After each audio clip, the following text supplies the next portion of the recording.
We all saw what happened in the video of that room when he was physically taken out, and you heard just now his response, and I understand you had a personal conversation with him as well. So what do you want to say about all of this?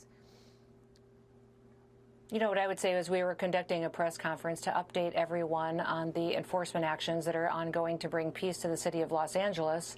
And this man burst into the room, started lunging towards the podium, interrupting me and elevating his voice, and was stopped, did not identify himself, and was removed from the room. So as soon as he identified himself, appropriate actions were taken. But Senator, despite what DHS claimed, we can clearly hear Senator Padilla did identify himself. He is, it's almost hard to believe as we watch that video yet again, shoved to the ground. This is a member of a co-equal branch of government trying to ask a question of the executive branch, and that's what happened. So let's just get your thoughts on the matter. And more than that, also what we heard from some of your colleagues afterwards, as there was, with the exception of Lisa Murkowski, Senator of Alaska, who condemned what she saw, said this doesn't look like America. I'm paraphrasing, but that's basically what she said. But others, Republican senators and Speaker Johnson, called for, indeed, a condemnation and a censure, but not of DHS, not of Secretary NOEM, but rather of Senator Padilla. Yeah, let's just get the facts out there once again.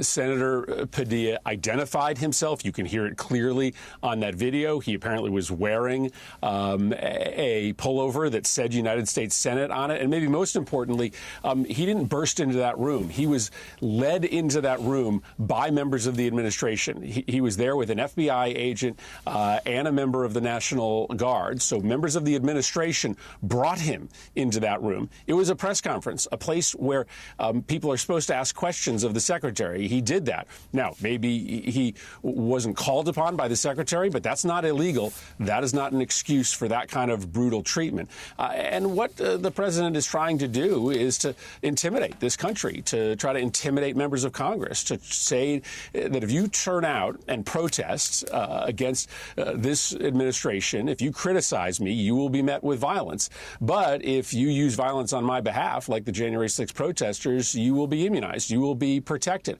I don't think it's going to work. I think you're going to see this weekend more people out on the streets protesting Donald Trump's thievery and corruption. I think it's going to have the opposite impact. And yes, I stayed on the Senate floor last night with my friends Cory Booker and Brian Schatz and Adam Schiff from California, and we waited 4 hours for a Republican to come down to the Senate floor to condemn what happened. And as you said, not only did they not condemn it, but they basically said he deserved what he got simply because he was disrespectful to the president. What a world we live in today. If simply because you raise a voice in service of your constituents, you are going to be met with violence. That's what happens in dictatorships, in authoritarian regimes. We are in a really perilous moment in this country. We're at a point of no return.